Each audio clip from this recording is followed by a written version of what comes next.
Joana d'Arc e o ideal religioso. A ideia religiosa penetra profundamente em toda a história, na vida intelectual e na vida moral da humanidade.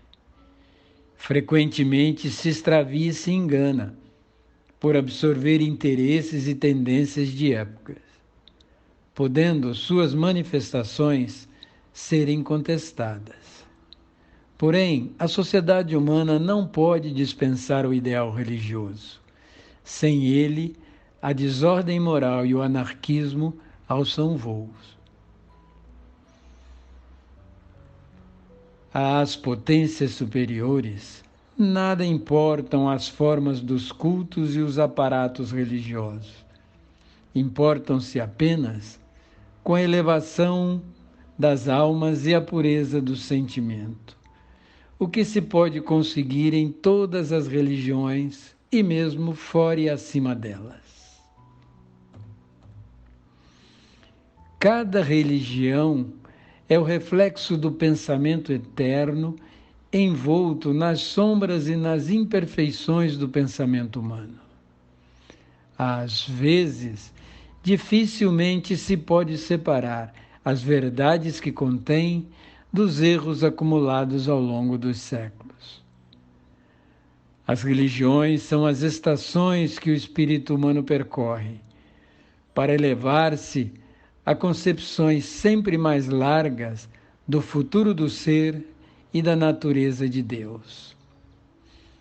As formas, as manifestações religiosas são discutíveis, porque passageiras e mutáveis. Porém, o mesmo não ocorre com o sentimento profundo que as inspira. As fórmulas das religiões se desgastam, mas os pensamentos do Cristo se conservam vivaz. Seus ensinamentos, seu amor e a sua moral são ainda o consolo dos corações mortificados pelas lutas acerbas do dia a dia neste mundo. Joana foi, em todos os seus pontos, de uma ortodoxia perfeita. Sua independência em matéria de religião irrompe a cada minuto das palavras que profere. Reporto-me somente a Deus. Joana não admite árbitro entre si e o céu. Todas as forças advindas da Inquisição se quebram diante da vontade firme que a impulsiona, da segurança e calma que a escuda, da confiança inabalável em Deus e seus mensageiros.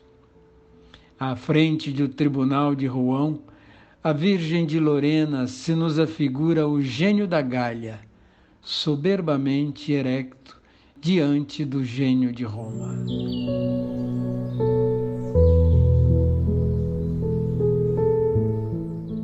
É a Bretanha o santuário da Gália, o lugar sagrado aonde dorme, um pesado sono de 20 séculos, a alma céltica.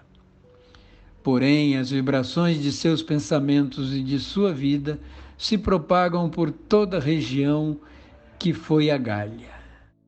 A alma céltica, recalcada pelo gênio latino, oprimida pela brutalidade dos francos, sobrevive através dos séculos. A França a assimilou.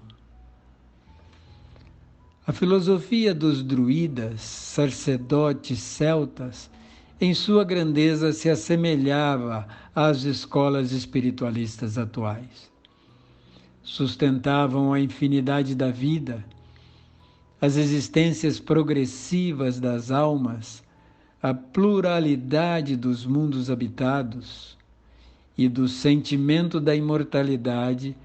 O gaulês tirava o espírito de liberdade, de igualdade social e de heroísmo diante da morte. Das florestas densas de sua Lorena, Joana ouvia suas vozes pelos espíritos da Gália, que trazia em seu ser. e a própria Joana se expressou nesse sentido em mensagem que ditou por incorporação, publicada na Revue Scientifique et Morale du Spiritisme, em 1898. Assim ela disse: muitas foram as existências que contribuíram para o meu progresso espiritual. Decorreram na velha armorica, sobre o zimbróglio das grandes robles seculares, coberto do visco sagrado. Foi lá que me encaminhei para os estudos das leis dos espíritos e para o culto da pátria. Observação. Na antiga Gália, nas ilhas da Bretanha, a palavra armorica é uma expressão gaulesa, aremore, que significa beira-mar.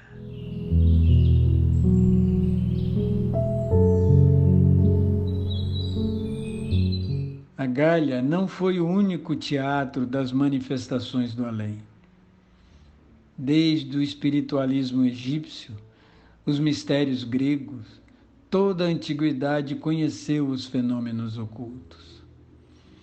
Os primeiros séculos do cristianismo, férteis de visões, de aparições e de sonhos premonitórios, que davam forças aos cristãos afrontar sem desfalecimento as provações e os suplícios. De contínuo, uma corrente de vida espiritual se difundia sobre a humanidade terrestre, por meio de profetas e médiuns.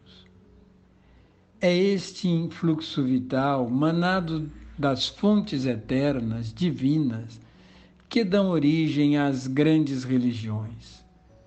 Todas elas emergem suas raízes nessas águas lustrais que lhe dão o vício e a vitalidade.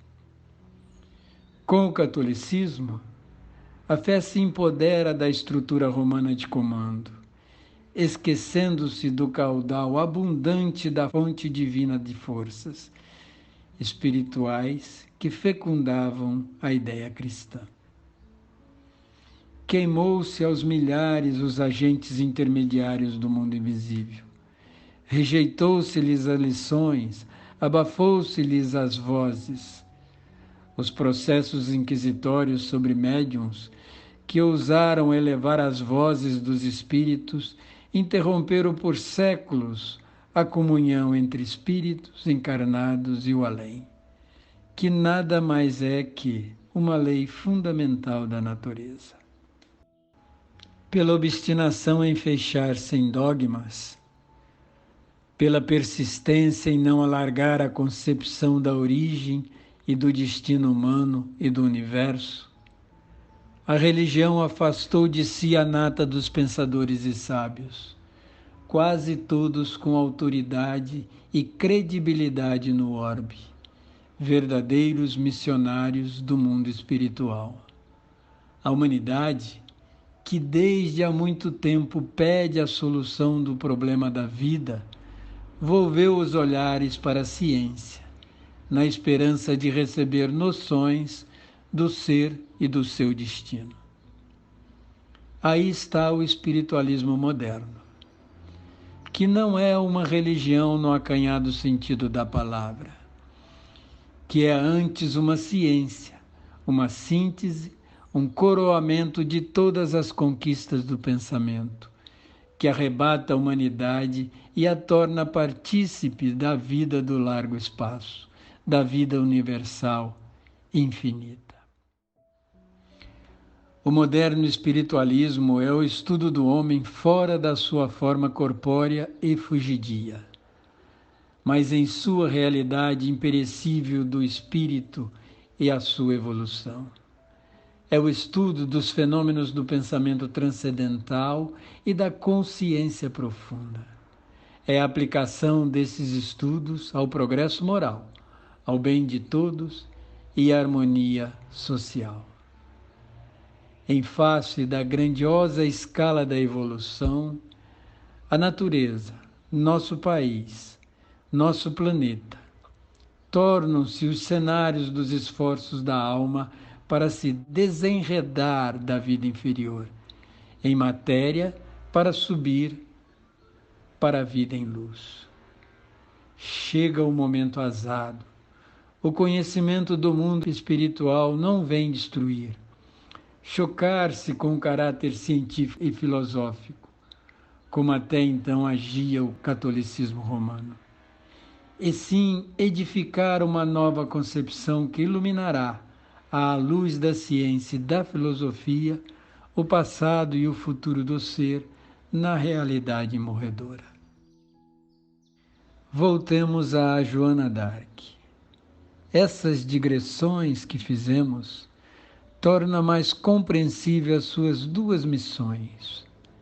A libertação da França do jugo inglês, por inspiração divina, por ser esse povo mais apto às grandes transformações, porque passaria a humanidade.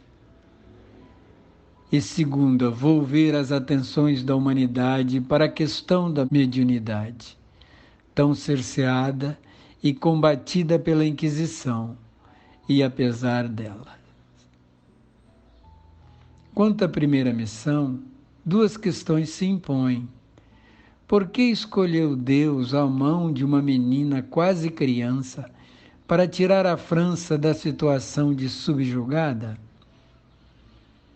Porque, sobretudo, comparando a fragilidade do instrumento com a grandeza do feito e seus resultados, o homem não mais duvidasse, visse claramente a intervenção da potência superior.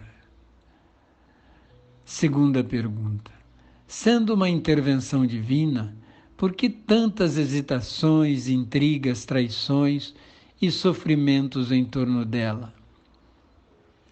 Porque não existe responsabilidade sem liberdade de decidir.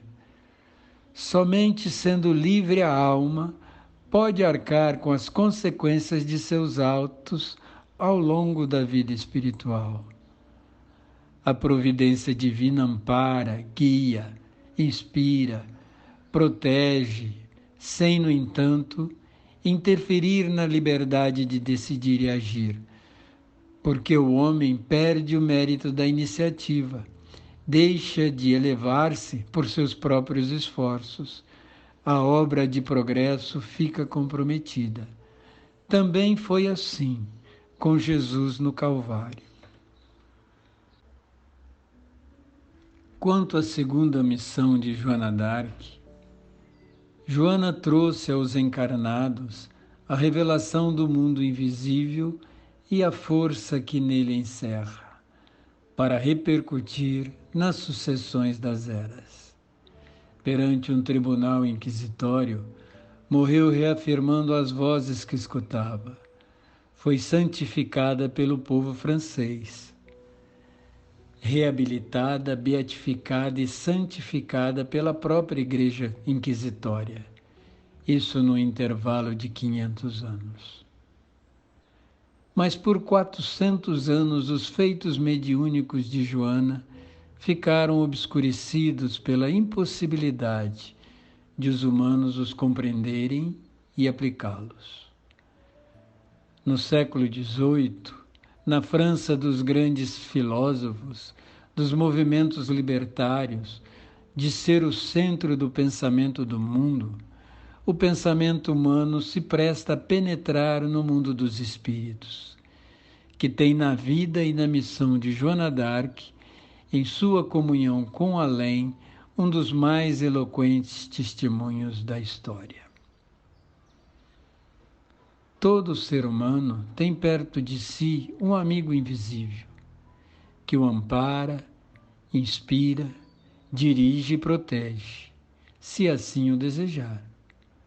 Basta deixar abertos seus canais de percepção. Sejam os gênios familiares, como os gregos os denominavam, sejam os anjos da guarda do catolicismo, não importa os nomes que lhe emprestam. Todos temos nossos guias, nossos inspiradores ocultos e nossas vozes. alguns ostensivos, como Joana, outros intuitivos, no domínio da consciência.